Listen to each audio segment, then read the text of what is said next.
Assalamualaikum warahmatullahi wabarakatuh.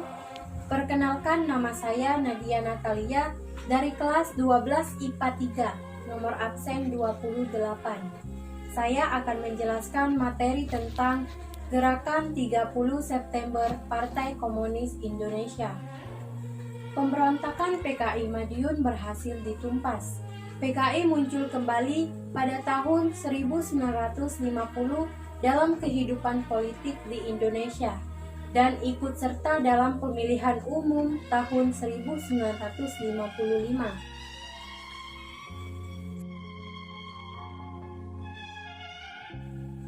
Satu, sebab-sebab munculnya Gerakan 30 September 1965 PKI. Sejak DN Aidit terpilih menjadi ketua PKI tahun 1951, ia dengan cepat membangun kembali PKI yang porak-poranda akibat kegagalan pemberontakan tahun 1948. Usaha yang dilakukan DN Aidit berhasil dengan baik. Dalam pemilihan umum tahun 1955, PKI berhasil meraih dukungan rakyat dan menempatkan diri menjadi satu dari 4 partai besar di Indonesia, di samping TNI, Masyumi, dan NU. TNI juga membentuk biro khusus yang secara rahasia bertugas untuk mempersiapkan kader-kader di berbagai organisasi politik, termasuk dalam tubuh ABRI. PKI juga berusaha mempengaruhi Presiden Soekarno untuk menyingkirkan dan melenyapkan lawan-lawan politiknya. Setelah PKI merasa cukup kuat, dihembuskan isu bahwa pimpinan TNI Angkatan Darat membentuk Dewan Jenderal yang akan melakukan kudeta terhadap Presiden Soekarno pada saat peringatan hari ulang tahun ABRI tanggal 5 Oktober 1965. PKI juga menyebutkan bahwa anggota Dewan Jenderal itu adalah agen Nekolim, Amerika Serikat atau Inggris. Tuduhan itu langsung ditolak oleh Angkatan Darat. Bahkan Angkatan Darat langsung menuduh PKI yang akan melakukan perbuatan perebutan kekuasaan tersebut. Namun, dalam rangka memperingati hari ulang tahun ABRI pada tanggal 5 Oktober tahun 1965, puluhan ribu tentara telah berkumpul di Jakarta sejak akhir bulan September tahun 1965, sehingga dugaan-dugaan akan terjadinya kudeta semakin bertambah. 2. Gerakan 30 September 1965 PKI.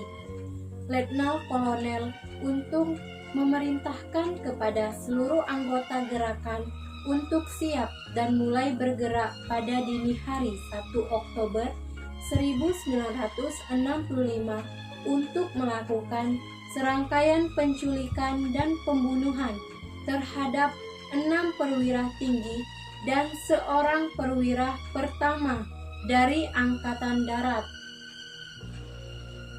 Para korban dibawa ke Lubang Buaya, sebelah selatan Pangkalan Udara Utama Halim Kusuma. Kemudian mereka dimasukkan ke dalam sebuah sumur tua dan ditimbun dengan sampah dan juga tanah. Ketujuh korban dari TNI Angkatan Darat tersebut adalah sebagai berikut. Yang pertama, Letnan Jenderal Ahmad Yani, Menteri atau Panglima Angkatan Darat atau Mengpangat. Ia merupakan Panglima Angkatan Darat ke-6 di era Presiden Soekarno. Ahmad Yani lahir pada tanggal 19 Juni tahun 1922. Jenderal Ahmad Yani dibunuh di rumahnya di Jalan Latu Harahari nomor 6 Menteng, Jakarta Pusat pada 1 Oktober tahun 1965. Yang kedua, Mayor Jenderal R. Suprapto, Deputi 2 Pangkat Angkatan Darat. Beliau lahir tanggal 20 Juni tahun 1920. Beliau didatangi oleh rombongan penculik yang menghampiri rumahnya pada pukul 04.30 pagi. Pasukan itu mengatakan bahwa Suprapto diminta menemui Soekarno saat itu juga. Sebagai prajurit yang patuh pada pimpinan tertingginya, Suprapto langsung mengiyakan. Rupanya jenderal asal Purwokerto, Jawa Tengah ini dibawa ke lubang buaya dan dianiaya dalam keadaan terikat. Yang ketiga, Mayor Jenderal Haryono Mas Tirto Darmo, Deputi 3 Pangkat Angkatan Darat. Beliau diberondong peluru di kediamannya saat mencoba melawan rombongan yang datang dan menculiknya. Sayangnya jumlah lawan terlalu besar dan banyak peluru yang akhirnya bersarang di tubuh beliau. Akhirnya dirinya ambruk dan diseret naik ke atas truk rombongan penculik. Diduga pada saat itu Haryono sudah dalam kondisi tidak bernyawa. Sebelum tewas di tangan PKI, ia sempat berusaha kabur, tetapi kelompok tersebut melepaskan beberapa tembakan ke tubuhnya. Yang keempat, Mayor Jenderal Siswondo Parman, Asisten 1 Pangkat Angkatan Darat. Beliau disergap pada tanggal 1 Oktober tahun 1965 sekitar pukul 04.00 WIB. Dirinya tidak menyadari kedatangan rombongan penculik karena menggunakan seragam Cakrawirawa. Rombongan itu mengatakan bahwa suasana di luar genting. Bahkan mereka ikut masuk ke kamar tidur saat Parman berganti pakaian. Laki-laki bernama lengkap Siswondo Parman ini pun dibawa pergi dan diculik. Yang kelima, Brigadir Jenderal Donald Izacus Panjaitan, Asisten 4 Pangkat Angkatan Darat. Beliau diculik pada tanggal 1 Oktober tahun 1965. Waktu subuh, pasukan berseragam yang datang dengan menggunakan 2 buah truk langsung menggepung rumah Panjaitan dari segala penjuru arah. Tapi dirinya mengira pasukan itu ditugasi untuk menjemput dirinya agar bertemu dengan Soekarno. Beliau pun berpakaian rapi, resmi, lengkap. Namun tanpa diduga, pasukan itu malah menembaki barang-barang yang ada di rumahnya hingga hancur berserakan. Lalu beliau turun dari kamarnya di lantai 2 dan menemui rombongan penculik. Beliau sempat melawan sehingga dirinya ditembak di halaman rumahnya seketika itu juga dan langsung dibawa pergi. Yang keenam, Brigadir Jenderal Soetojo Siswomiharjo, Inspektur Kehakiman atau Auditor. Penangkapan beliau oleh gerombolan PKI dilakukan dengan alasan mendapat panggilan dari Presiden Soekarno. Namun, ia malah dibawa ke markas PKI dan ditembak mati. Yang ketujuh, Letnan 1 Pierre Andreas Tandean, Ajudan Jenderal A.H. Nasution. Beliau adalah keturunan Prancis yang sebenarnya bukan sasaran penculik, akan tetapi pada tanggal 1 Oktober tahun 1965, dirinya tengah berada di rumah Jenderal A.H. Nasution, atasannya, yang merupakan target sesungguhnya. Saat rombongan penculik itu datang dan bertanya kepada Tendean apakah dirinya adalah A.H. Nasution, tanpa ragu beliau menjawab bahwa dialah Jenderal Nasution, meskipun dirinya tahu apa risikonya. Tindakan itu dilakukan agar sang jenderal bisa selamat. Yang ketiga, penumpasan gerakan 30 September 1965 PKI. Langkah pertama yang dihukum untuk menumpas gerakan 30 September 1965 PKI adalah menetralisasi pasukan yang berada di sekitar Medan Merdeka yang dimanfaatkan oleh kaum gerakan 30 September 1965 PKI untuk menenteramkan kegelisahan masyarakat dan menyadarkan pasukan yang terlibat dalam gerakan 30 September 1965 PKI. Maijen Soeharto selaku pimpinan sementara Angkatan Darat melalui siaran RRI mengumumkan adanya usaha kudeta yang dilakukan gerombolan gerakan 30 September dan telah menculik 6 perwira Angkatan Darat. Namun, usaha kudeta itu gagal dan Presiden dalam keadaan selamat dan sehat. Karena baris utama G30 SPKI berada di sekitar lapangan udara Halim Perdana Kusuma, maka langkah berikutnya adalah berupaya membebaskan pangkalan tersebut dari tangan G30 SPKI. Presiden Soekarno diimbau untuk meninggalkan daerah Halim Perdana Kusuma. Presiden Soekarno meninggalkan Halim Perdana Kusuma menuju Istana Bogor.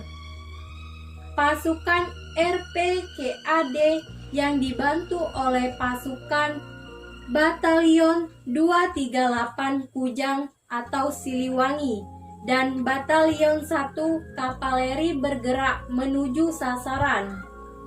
Kekuatan pasukan yang langsung dipimpin oleh Komandan Kesejahteraan Kavaleri atau lengkap Kolonel Subiantoro pada pukul 06.10 WIB tanggal 2 Oktober 1965 daerah Pangkalan Udara Halim Perdana Kusuma sudah berhasil dikuasai.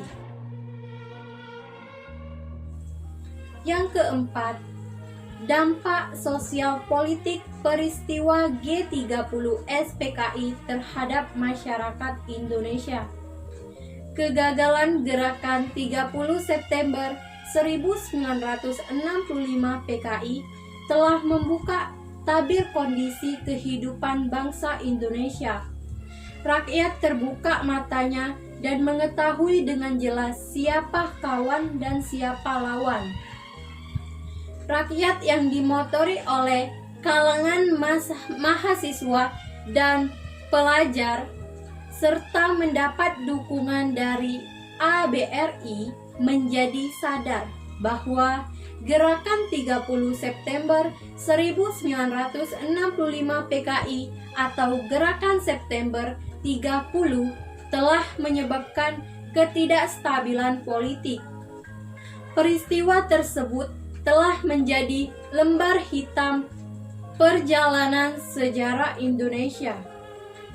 Presiden Soekarno menyalahkan orang-orang yang terlibat dalam perbuatan keji yang berakhir dengan gugurnya pahlawan revolusi serta korban-korban lainnya yang tidak berdosa.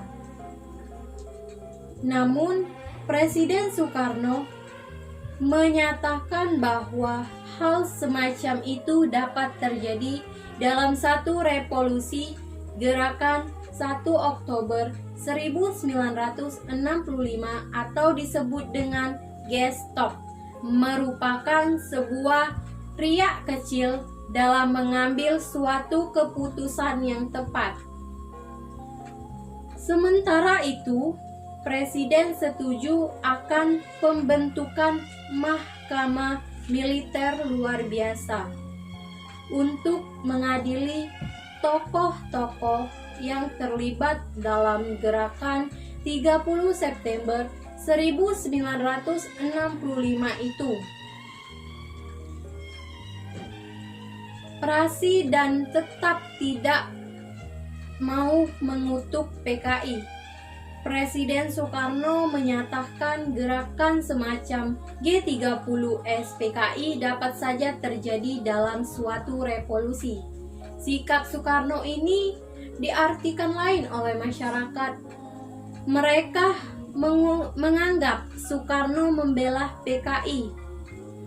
Akibatnya, popularitas dan kewibawaan presiden menurun di mata rakyat Indonesia. Keadaan ekonomi juga masih parah. Inflasi terjadi sangat tinggi, bahkan melebihi 600% setahun. Untuk mengatasinya, pada akhir tahun 1965, pemerintah mengadakan evaluasi rupiah lama menjadi rupiah baru, dari Rp1000 menjadi Rp100 uang baru. Kenaikan harga bahan bakar yang menjadi 4 kali lipat juga menyebabkan kenaikan harga yang terkendali. Dipelopori oleh Kesatuan Aksi Mahasiswa Indonesia atau KAMI yang dibentuk pada tanggal 25 Oktober 1965 dan juga didukung oleh berbagai kesatuan aksi lainnya seperti KKP, PIK Asik atau WIK ABI dan sebagainya. Mahasiswa dan rakyat mengadakan demonstrasi yang hanya dilakukan di Jakarta, tapi juga di kota-kota lainnya. 1. Pembubaran PKI. 2. Pembersihan Kabinet Dwi Korah dari unsur-unsur PKI. 3. Penurunan harga-harga atau perbaikan ekonomi. Aksi semacam itu semakin luas dan berlangsung cukup lama, yaitu 60 hari, dan berakhir dengan keluarnya surat perintah 11 Maret. Tanggapan pemerintah terhadap munculnya aksi mahasiswa tersebut ternyata tidak memuaskan. Pemerintah mengutuk aksi mahasiswa tersebut, bahkan memberikan dukungan terhadap pembentukan Barisan Soekarno. Tindakan pemerintah lainnya adalah mengadakan reshuffle atau perombakan Kabinet Dwi Korah. Pembaharuan Kabinet Dwi Korah terjadi pada tanggal 21 Februari tahun 1966 dan kemudian disebut dengan Kabinet Dwi Korah yang disempurnakan. Kabinet baru itu tidak dapat diterima oleh rakyat karena Jenderal Ahun Nasution, orang yang anti PKI, tidak dimasukkan dalam kabinet tersebut. Sementara beberapa tokoh yang terindikasi mendukung PKI seperti Sumargo dan Letkol Siap I serta Sumbang Brio dan I.S. Surahman terpilih dalam kabinet tersebut. Menjelang pelantikan kabinet 100 menteri pada tanggal 24 Februari 1966, KAMI melakukan aksi serentak. Dalam demokrasi itu gugur seorang mahasiswa Universitas Indonesia, Arif Rahman Hakim. Peristiwa itu berpengaruh besar terhadap maraknya gelombang aksi demonstrasi. Boleh pemerintah Orde Baru. Korban-korban itu diangkat menjadi pahlawan Ampera dan dikukuhkan oleh ketetapan MPRS nomor XX1X MPRS 1966. Presiden Soekarno membubarkan KAMI tanggal 25 Februari 1966. Tetapi tindakan presiden itu mengakibatkan arsip para mahasiswa itu menjadi surut, bahkan sebaliknya. Pada tanggal 11 Maret 1966 diselenggarakan bidang kabinet untuk membahas kemelut politik nasional.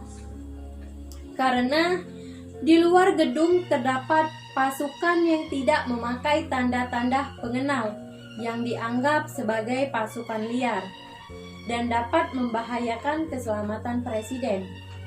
Maka Presiden Soekarno meninggalkan sidang diikuti oleh Sumbadro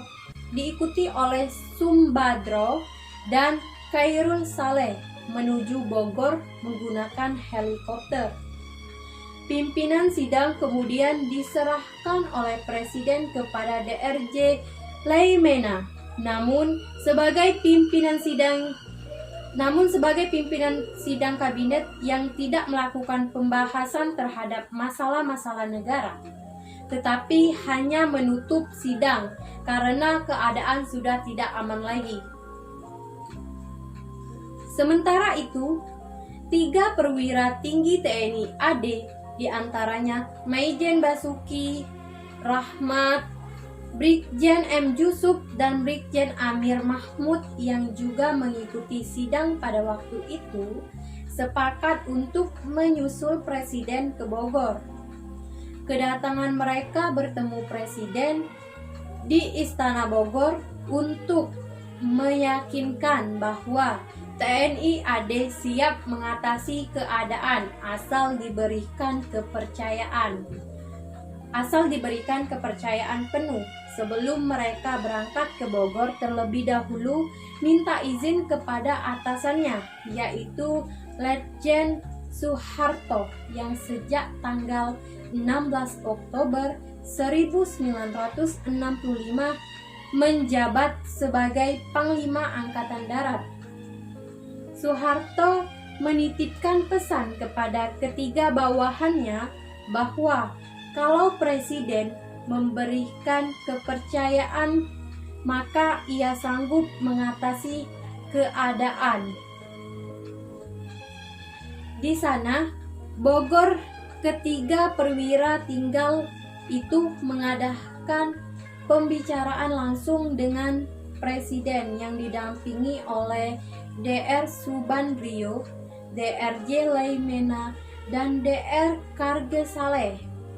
Sesuai dengan kesimpulan pembicaraan, maka ketiga perwira TNI AD itu bersama dengan Komandan Resimen Cakrabirawa Brigjen Sabur diperintahkan membuat konsep surat perintah kepada Letjen Soeharto atas nama Presiden untuk mengambil tindakan yang dianggap perlu untuk kerja minyak, keamanan dan ketertiban serta kestabilan jalannya pemerintahan dan jalannya revolusi serta menjamin keselamatan pribadi dalam kewibawaan Presiden.